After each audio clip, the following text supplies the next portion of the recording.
रजनी भारद्वाज और आप देख रहे हैं नेक्स्ट 9 लाइव।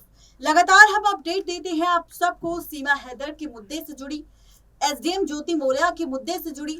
लेकिन एसडीएम ज्योति मौर्या के मुद्दे के बाद कई ऐसे कांड हमने देखे जिसे देखने के बाद सवाल उठने लगे ज्योति मौर्या को लेकर, क्योंकि ज्योति मौर्या के इस कांड के बाद जिस तरह से ये विवाद चर्चा में आया, उसके बाद कई ऐसे केसेस सामने आए जहां पर कई सारी पत्नियों ने अफसर बनने के बाद अपने पतियों को छोड़ दिया। अब इसी कतार में मध्य प्रदेश का एक केस सामने आया है जहां पर इस बार धोखेबाज पत्नी नहीं बल्कि बेवफा पति निकला है। जी हाँ, पत्नी ने घर में बर्तन धोए, झूठे बर्तन धोकर घर घर में काम किया, झाड़ू और पोछे का, उससे किताबें लेकर आई, पति को पढ़ाया लिखाया और इनकम टैक्स ऑफिसर बनाया। लेकिन बाद में पत्नी को इन सब का सिला का मिला कि यहाँ पर उसके पति ने अपनी ही पत्नी को धोखा दे दिया। जी हाँ, ये कहानी है मध्य प्रदेश के एक ऐसे जोड़े की जिस केस को जोड़ा जा रहा है एसडीएम ज्योति मौर्या के साथ। जहां एसडीएम ज्योति मौर्या ने एसडीएम बनने के बाद पति आलोक मौर्या को छोड़ दिया, ठीक वैसे ही यहाँ पर पति ने एक इनकम टैक्स ऑफिसर बनने के बाद अपनी पत्नी को छोड़ दिया और किसी और महिला के साथ संबंध बना लिए। क्या है ये केस, किसकी है ये कहानी जो हूबहू ज्योति मौर्या से जुड़ी हुई है? देखिए ये खास रिपोर्ट। ज्योति मौर्या के बाद चर्चा में कमरू, पत्नी ने बर्तन मांजकर पढ़ाया, अफसर बनते ही कर दिया पत्नी का ऐसा हाल। जी हां, ज्योति मौर्या के केस से इस केस को भी जोड़ा जा रहा है। यूपी में एसडीएम ज्योति मौर्या का अपने पति से विवाद का मामला काफी चर्चा में है। लगभग ऐसा ही एक मामला मध्य प्रदेश से सामने आया।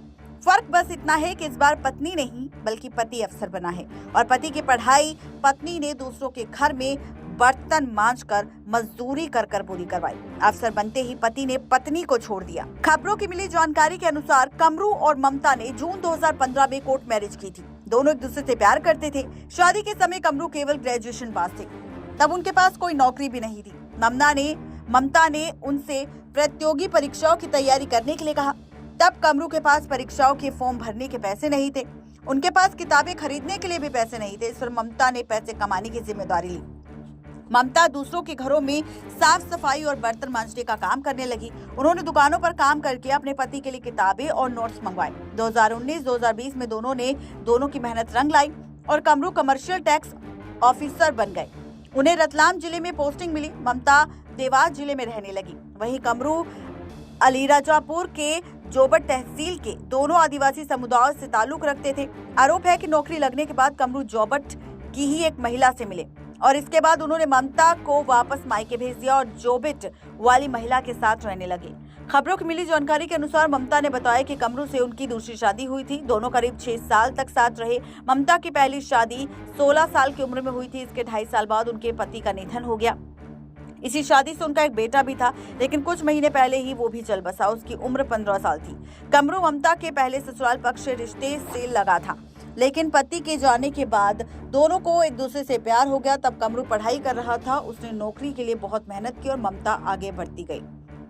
खबरों की मिली जानकारी के अनुसार इस केस की अगली सुनवाई अब 22 जुलाई को हुई थी। कमरू के कांटेक्ट करने की कोशिश की गई, लेकिन उसने फोन नहीं उठाया। तो यहाँ पर भी ज्योति मौर्या से इस मामले को जोड़ा जा रहा है, जहाँ पर इस बार पत्नी नहीं बल्कि पति ने दिया पत्नी को धोखा। नेक्स्ट लाइव की रिपोर्ट। तो देखा आपने, ये थी आज की खास रिपोर्ट ज्योति मौर्या के साथ उस मध्य प्रदेश के जोड़े को लेकर जिसने एसडीएम ज्योति मौर्या के केस को एक बार फिर से चर्चा में लेकर आए। और यहाँ पर ज्योति मौर्या की तरह ही इस जोड़े के साथ भी वो गलत काम हुआ जो ज्योति मौर्या ने अपने पति के साथ किया, लेकिन यहाँ पर पति ने अपनी पत्नी के साथ गलत काम किया। इस केस को सुनने के बाद आप सबकी क्या राय है? क्या होना चाहिए ज्योति मौर्या के केस में? शासन, प्रशासन और पुलिस का एक्शन जरूर बताएं नीचे दिए गए कमेंट बॉक्स में। आज की इस खास रिपोर्ट में सिर्फ इतना ही। तब तक ले दीजिए इजाजत। शुक्रिया।